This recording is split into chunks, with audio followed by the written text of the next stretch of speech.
안녕하세요. 커피앤톡입니다. 오늘도 와주셔서 감사드리고요. 바로 사연 읽어보겠습니다.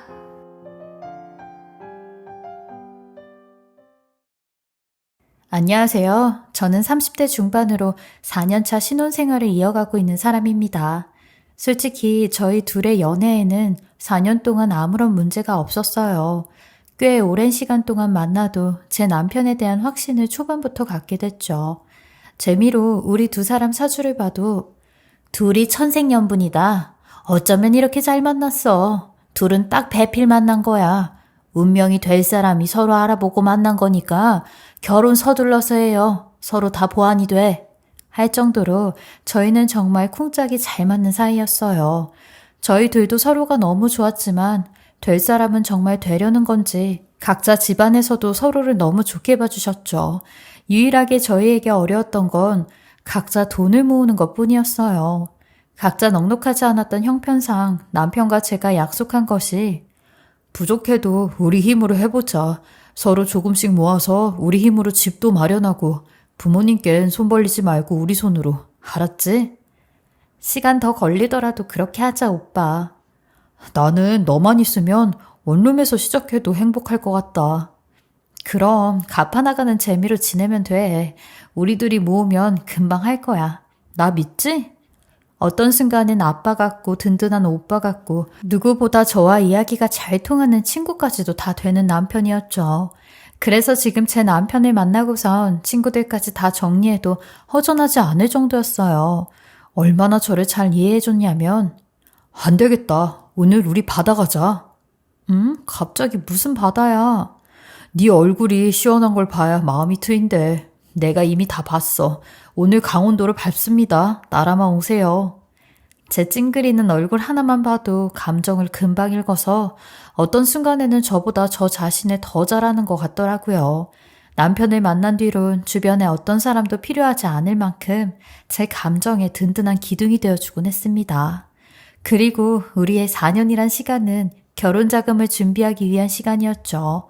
언제나 제 미래에 남편이 함께 있었고 서로 자란 환경도 비슷하고 제가 부족한 면을 남편이 보완해 줄 수 있는 면들도 많아 서로가 끌어줄 수 있는 관계였어요. 남편은 저와 어떻게든 하루빨리 결혼을 해보려고 회사 일뿐만 아니라 다른 일까지 주말에 하면서 악착스럽게 미래를 준비하더라고요. 저도 그 모습을 보고 연봉이 더 높은 곳으로 가기 위해 노력을 계속했습니다. 오빠, 너무 피곤하지 않아? 무리하는 것 같아서. 그래도 매일 부동산 시세 보면서 우리 살 집 상상하면 하나도 안 힘들어. 보약이라도 한 채 지워줘야겠다. 그렇게 티끌처럼 모은 돈이 제법 쌓였을 때 우린 작은 투룸 하나를 얻어서 우리의 신혼집을 마련하게 됐고 더 안정적이고 행복한 생활을 지속하게 됐어요. 쓸쓸하던 집안이 남편이 있으니 온기로 가득 채워지는 것 같았죠. 퇴근했어? 언제 도착해? 열심히 가는 중 한 30분 정도? 그럼 지금 밥 들어간다. 따끈따끈한 새밥 준비할게. 알았어. 역시 남편 있으니까 든든하다. 그렇게 2년쯤 달콤한 신혼생활을 쭉 이어가게 됐어요. 그런데 어느 날 지방에서 일하던 남편 쌍둥이 동생이 서울로 직장을 옮기게 됐다는 이야기를 듣게 됐습니다. 그 이야기를 듣고 나니 남편도 걱정이 많더라고요. 항상 가족들 사이에서 가장 노릇을 하고 있던 남편은 동생의 거처를 마련하느라고 본인이 발로 뛰고 알아보면서 집을 구하러 다니더라고요. 그런데 언뜻 두 사람의 통화를 듣게 되었는데 남편이 심란해질 수밖에 없겠더라고요. 넌 여태 그거밖에 못 모았어? 버는 게 얼마 안 돼서 그래. 그러면서 굳이 서울은 왜 오려고 하는데? 서울 물가는 더 무시무시한데 월세로 버리는 게 얼마야? 그래도 서울에서 지내보고 싶어. 네가 사춘기도 아니고 현실을 봐야지.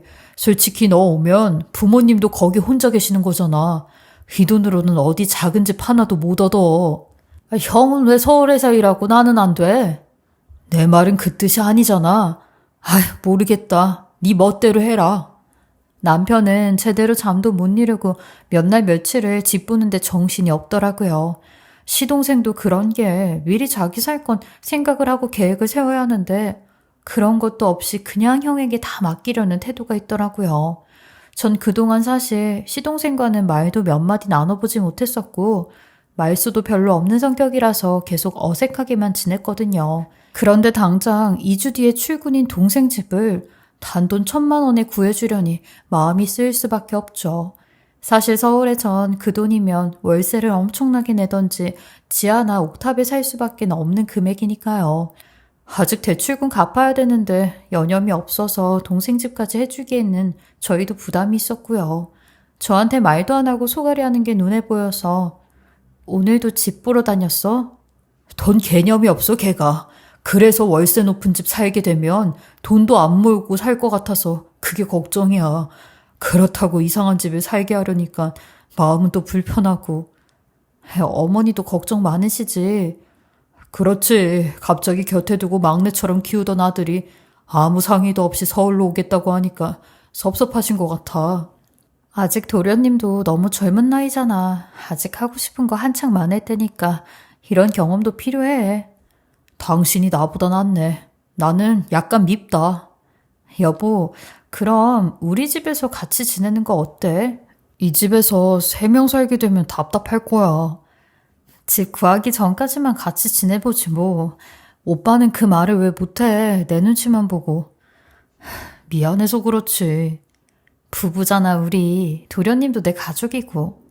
아마 남편도 이 생각을 안 했던 것은 아닐 텐데 여자인 제가 너무 불편하게 지낼 걸 생각하니 말을 꺼내지도 않는 게 마음이 아팠습니다.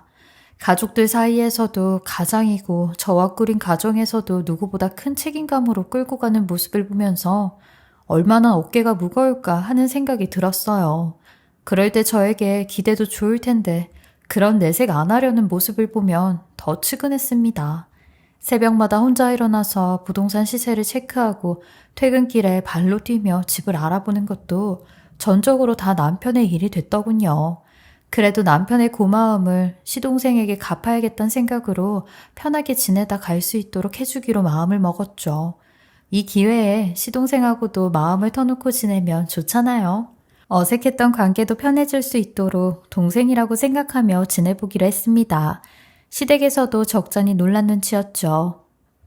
얘야, 너무 미안하고 고맙다. 쉽지 않았을 텐데. 어머니 연락까지 오더라고요. 그렇게 서울로 짐 싸들고 올라온 시동생은 남편하고 똑 닮은 얼굴인데 매번 볼 때마다 깜짝깜짝 놀라요.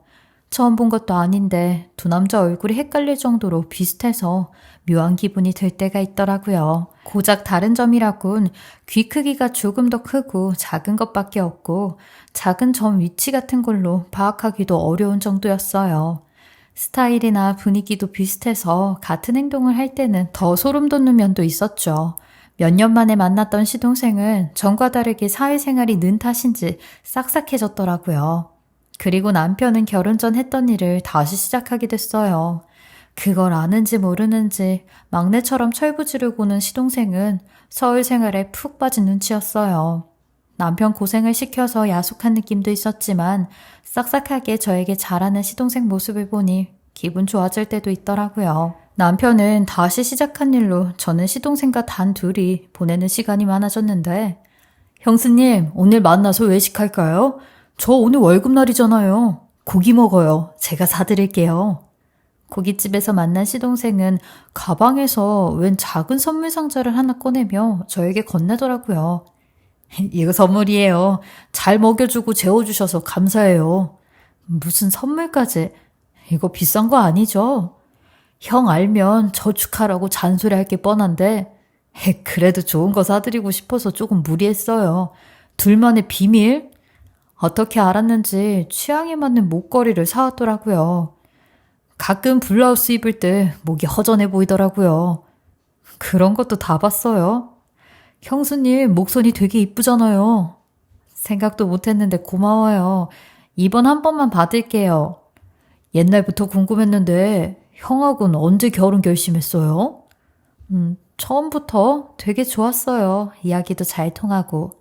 술이 한 잔 들어가니 시동생은 속 얘기를 터놓더라고요.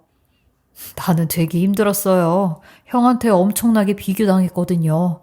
언젠가부터 별로인 인간이라고 생각했던 것 같아요. 여기 와서 잘한다는 소리를 처음 들었거든요. 기분 째지더라고요. 도련님도 힘들었겠네요. 우리 형 잘난 현실 감각 때문에 속물처럼 돈 있는 여자만 골라 만났거든요. 그래서 형수님 만났을 때 우리 가족 다 실망했어요. 근데 난 형수님 웃는 얼굴이 좋더라고요.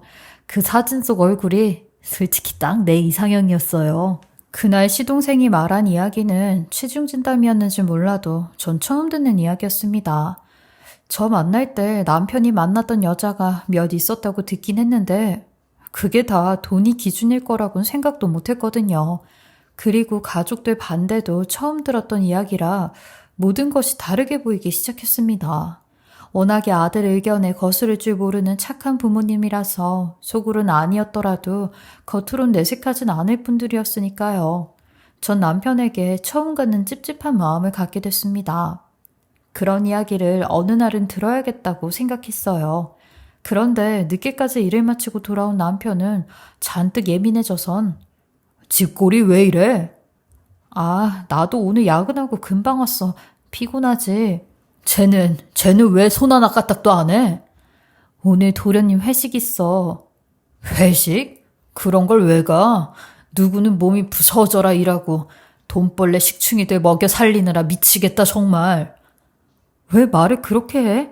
당신한테 아무도 그렇게 하라고 강요한 사람 없어. 도련님도 천천히 저축하겠다잖아. 어느 세월에? 그래서 언제 모으냐고?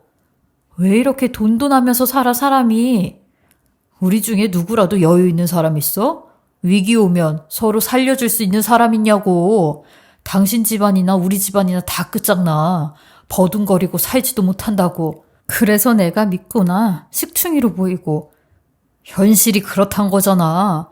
더 잘난 집안 여자 골라서 예전처럼 만나지 그랬어. 나도 결혼하고 보니까 후회되네. 그때 그 여자들 만났음 최소한 이런 부담감은 안 갖고 살았을 텐데. 그때 현관 밖에서 우리 두 사람 다툼을 다 듣고 있었던 시동생이 문을 벌컥 열고 들어오더군요. 형은 그런 말 하고 나면 속이 시원해? 자기 뜻대로 안 되면 막무가내로 말하는 거 고쳐. 형수님한테 사과해. 그날은 모든 게 정말 지치더라고요. 남편과 인생 처음 그렇게 언성 높여서 다퉜던 것 같아요. 현실이라는 벽이 우리를 이렇게 변화시키게 만들더라고요. 단단한 줄 알고 운명이라고 철석같이 믿었던 남편이 저를 만나 후회하고 돈만 밝히는 인간으로 변해가고 있는 걸 보니 저도 숨이 턱 막히는 기분이 들었습니다. 그날 이후 남편과 단 둘이서 집에 있는 게 너무 버겁더군요. 그 사이 시동생이 있어주는 게 얼마나 고맙게 느껴지던지 서먹한 공기를 조금 풀어주는 것 같아 고마웠습니다. 그리고 다음날 괜히 집으로 곧장 들어가기 싫어 근처를 서성이고 있는데 시동생에게 연락이 왔습니다. 형수님, 오늘 비밀 접선 한번 할까요? 그렇게 같이 외식도 하고 영화 한 편까지 보고 늦게서야 집으로 돌아왔습니다. 남편도 집에 있는 게 싫었던 건지 그 시간까지도 집에 안 왔더라고요. 가만히 신발을 벗는데 형수님, 발 몇이에요? 230? 와, 완전 작다. 완전 인형 같네요. 발 한쪽 올려봐봐요. 그렇게 시동생 발 위에 제 발을 포개놓고 280이 넘는 큰 발을 보니 저도 너무 비교가 돼 웃음이 나더라고요. 꼭 딴 세상에 온 사람들처럼요. 그렇게 각자 방으로 흩어져 쉬고 있는데 영화관에서 에어컨 바람이 너무 센 탓인지 자꾸 기침이 나고 열이 오르는 것 같더군요. 몸이 점점 불덩이처럼 뜨거워지는 게 느껴졌습니다. 이대로 자면 출근에 지장이 생길 것 같아 약을 챙겨서 먹고 몽롱한 상태로 잠이 들었습니다. 원래 같았으면 저녁에 맞는 약한 약을 먹었어야 했는데 빨리 낫고 싶단 욕심에 센 약을 먹었더니 점점 더 약에 취하는 기분이 들었습니다. 너무 추워서 이불 속으로 파고들고 있는데 늦게 들어온 남편이 제 모습을 보고 놀랐던지 괜찮아? 몸이 불덩인데 내가 일단 물수건 해줄게. 너무 추워 지금. 그냥 이불 속에 있을래. 남편은 오들오들 떠는 저를 조용히 간호해 주었고 남편의 품에 안겨서 한참 잠에 빠졌는데 목이 찢어질 듯이 아파 물이 마시고 싶어 일어날 때쯤 남편이 저를 멍하니 보고 있더라고요. 열 때문에 물수건까지 준비해와서 제 곁을 지켜주고 있어서 가만히 그 손을 잡았습니다. 이렇게 순식간에 몸이 아플 수 있나 싶을 정도로 몸이 축 늘어지면서 아무 기력이 없더라고요. 식은 땀도 나고 한기가 계속 드는데 몸이 너무 안 좋다 보니 눈앞에 있는 것도 흐릿하더라고요. 물이 마시고 싶다고 하니 남편이 갖다 주어 다시 눕는데 남편도 따라 들어와 제 옆에 앉았고 저는 그런 남편의 다리에 기대 다시 잠에 빠졌습니다. 일어나 보니 새벽 4시가 돼 있더라고요. 긴 터널에서 겨우 빠져나온 기분이 들었습니다. 그래도 미운하고 나 남편이라고 제 곁에서 병간호를 지극정성 해준 탓에 열도 다 내리고 컨디션이 조금은 돌아온 기분이었죠. 긴 잠에서 빠졌다가 나온 기분이었어요. 화장실에 갔다가 식탁에 앉아있는데 현관에 신발이 2개밖에 없더군요. 이 시간에 시동생이 벌써 출근했을까 싶어서 문이 살짝 열린 시동생이 쓰는 방을 보니 시동생은 없었고 다시 눈에 비비고 보니 그 신발은 남편이 아닌 시동생의 것이었죠. 갑자기 그걸 알게 된 순간 소름이 돋더라고요. 그럼 저 안에 있는 사람이 누구지? 제 옆에서 곤히 잠든 사람. 어쩌면 남편이 아닐 수 있다는 생각이 들어 정신이 바짝 차려지더라고요. 덜덜 떨리는 손을 부여잡으며 문을 열고 방으로 들어선 순간 분명히 남편과는 다른 옆모습이었고 시동생의 얼굴이 분명했습니다. 그럼 어제 제가 본 모습은 무엇이었고 제 몸을 안아주고 닿았던 느낌은 어떻게 이해해야 할지 겁이 났습니다. 그리고 전 밖에 나와 다급히 남편에게 전화를 걸었죠. 지금 어디야? 아직 안 들어온 거야? 아침에 들어간다고 했잖아. 잠 좀 자자. 왜 밖에서 자? 이제 집에 들어오기도 싫어? 전 원망과 분노 섞인 목소리로 전화를 끊고 짐을 챙겨서 새벽 5시에 집을 나와버렸어요. 생각을 정리할 시간이 필요해지더군요. 어쩌면 제가 약에 취해 잘못 본 건지 아무리 그렇다고 해도 제가 느꼈던 느낌은 생생했거든요. 이 일을 남편에게 말해야 좋을지 두 형제의 인연을 아예 끊어놓는 길이 생기는 걸 수도 있으니 조금 더 현명하고 이성적인 생각이 필요할 것 같았습니다. 그런데 갑자기 제 전화가 울리기 시작했고 그건 다름 아닌 시동생이었습니다. 형수님, 몸도 안 좋은데 어딜 가셨어요? 그냥 잠깐요. 미안한데 나중에 통화할까요? 제발 잠시만요, 형수님. 이거 하나는 믿어주세요. 저요, 형수님한테 아무 짓도 안 했어요. 맹세해요. 무슨 뜻이에요? 실은 형이 부탁했어요. 이걸로 문제 만들고 싶어 해서요. 그리고 형수님하고 침대에 있는 사진까지 찍으라고 해서 어쩔 수 없이 형수님 옆에 누워 있었던 거였어요. 정말이에요. 제 형이지만 그 새끼 좋은 놈 아니에요. 저 살게 해준 형수님한테 빚 갚을 방법이 이것뿐이네요. 죄송해요. 아니 도련님, 지금 그 말을 저보고 믿으라고 하는 거예요? 둘러댈 변명이 없으니 그렇게 말하는 거예요? 아니에요, 형수님. 정말이에요. 제 말 믿어주세요. 당장 도망치셔야 해요. 우리 형한테요. 돈 없으면 형수님 더 험한 꼴도 겪게 할 사람이에요. 책임 물어서 위자료 뜯어낼 생각한 것 같아요. 그러니까 제발 형수님 도망가세요. 그럼 내가 믿게끔 해줘요. 형이 계획대로 했다고 증명해보라고요. 전 지금 아무도 못 믿으니까 보여줘봐요. 형수님, 그냥 더 나쁜 꼴 보기 전에 빚 갚고 싶다면서요. 이렇게 갚아요, 그럼. 그리고 시동생은 제 뜻대로 남편에게 보고를 해줬고 그날 남편은 회사 전화로 저에게 연락이 왔더라고요. 온라인 사업팀 서지연입니다. 나야. 왜 여기로 연락해 갑자기? 오늘 현성이 통해서 이야기 들었어. 전부 다. 무슨 이야기? 둘이서 한 짓, 나한테 해선 안 될 짓 한 거. 당신이 자꾸 집에 안 들어오니까 외로워서 견딜 수가 있어야지. 잠깐 당신이라고 생각하고 즐겼나 봐. 미안해. 뻔뻔하다 너 정말? 그럼 이제 이혼하는 거지? 위자료는 내가 줘야 하고. 뭐? 왜? 생각대로 착착되니까 너무 편하지 않아? 바라던 거 그대로 해주겠다는데 설마 또 다른 계획이 있었어? 무슨 소리야 지금? 네가 지은 죄는 생각도 안 해? 안 하지. 죄가 없는데. 네가 놓은 덫에 걸린 것뿐이잖아. 치사하게 굴지 말고 이혼하고 싶으면 그냥 말을 해. 돈이 받고 싶어 안 달란 건 알겠는데 난 한 푼도 못 줘. 너 한 짓이 너무 치사하고 역겨워서 못 줘. 다행히 시동생의 도움으로 그 상황에서 벗어날 수 있었고 시동생을 지켜주기 위해 제가 두 사람의 대화를 몰래 엿들은 걸로 정리를 했습니다. 그게 유일하게 제가 시동생에게 할 수 있는 고마움의 표시였죠. 거기에 시동생에게 받은 또 하나의 충격적 사진들을 볼 수 있었는데 그건 다름 아닌 남편 놈의 불륜 현장 사진이었어요. 시동생은 일부러 제게 이 일부터 해결을 하고 나서 제가 남편과 이혼을 할 때 이 증거를 주려고 계속 가지고 있었다고 하더라고요.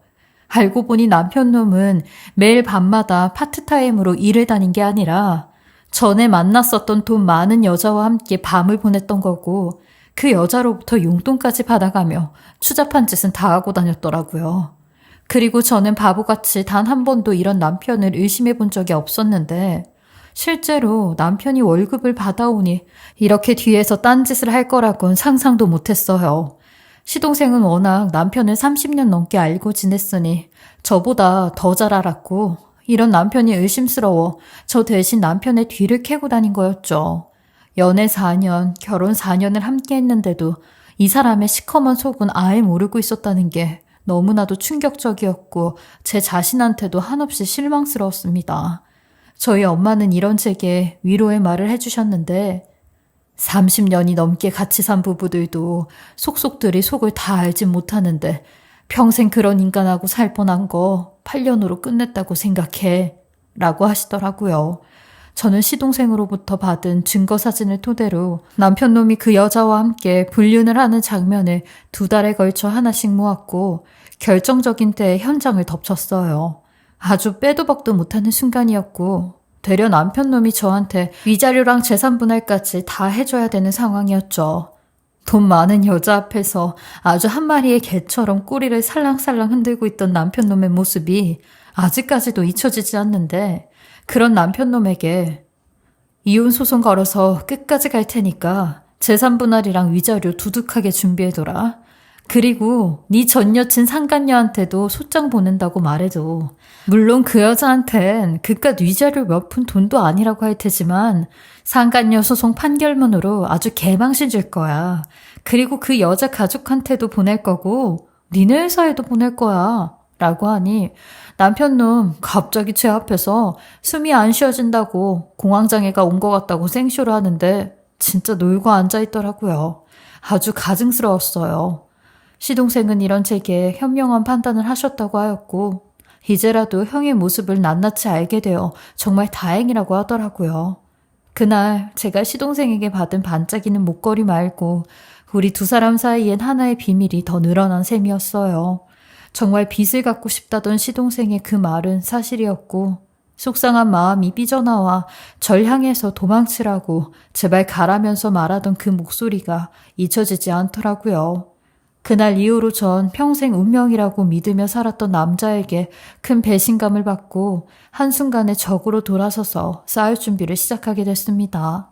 소송 진행하면서 더 큰 상처를 받으며 서로 큰 소리치고 마음이 잔뜩 할퀴어졌는데 승소라는 결과에 모든 게 다 눈 녹듯이 해결이 되더라고요. 저는 전 남편 놈과 상간녀에게 각각 1,500만 원 되는 위자료를 받게 되었고 5천만 원의 재산 분할로 결혼 생활을 마감하게 되었어요. 이혼 후에도 한동안은 일에 집중을 해도 손에 잡히지 않았는데 지금은 차라리 이런 놈과 빨리 헤어져 다행이라는 생각이 들어요. 이런 놈하고 평생을 더 지냈다간 돈 앞에 저를 팔아넘기고도 남았겠죠. 자기 동생하고 그런 짓을 꾸며놓고 뒤에서 딴짓까지 하는 인간이 무슨 짓을 못했겠어요. 장기라도 팔아서 넘겼을 것 같아요. 그 생각으로 다행인 일이라 생각하면서 다시 제 삶을 찾아가고 있습니다. 그리고 시동생과는 그 이후로 더 이상 연락은 하지 않고 있어요. 시동생이 먼저 저한테 그러더라고요. 저와의 인연은 여기까지예요. 그리고 만약 다시 남자를 만나시게 되더라도 부디 좋은 분 만나셔서 행복하시길 바랄게요. 그동안 감사했습니다, 형수님. 저도 도련님한테 감사한 일뿐이에요. 그동안 도와줘서 고맙고 도련님도 좋은 여자 만나서 얼른 결혼하세요. 도련님은 사람이 좋으니까 분명 좋은 분이 오실 거예요. 라고 작별 인사를 하였어요. 저 또한 회복까지는 정말 오랜 시간이 들겠지만 그래도 다시 잘 돌아가 보려고 합니다. 제가 겪은 일은 아직까지 부모님 말고는 친구들이나 가까운 누구도 모르는데 이렇게라도 제 속 얘기를 하고 나니 마음이 개운해지는 것 같네요. 지금 당장 누굴 만나고 싶진 않지만 나중에 누군가를 만나더라도 100%제 마음을 줄 수 있을진 의문입니다. 저에게 든든한 응원의 메시지를 보내주시면 좋겠어요. 그럼 정말 힘이 날 것 같아요. 제 긴 이야기 들어주셔서 감사하고요. 여러분 모두에게 행복이 가득하시길 바라겠습니다. 지금까지 커피앤톡이었습니다. 오늘도 끝까지 함께 해주셔서 감사하고요. 저는 다음 영상으로 또 찾아뵙겠습니다.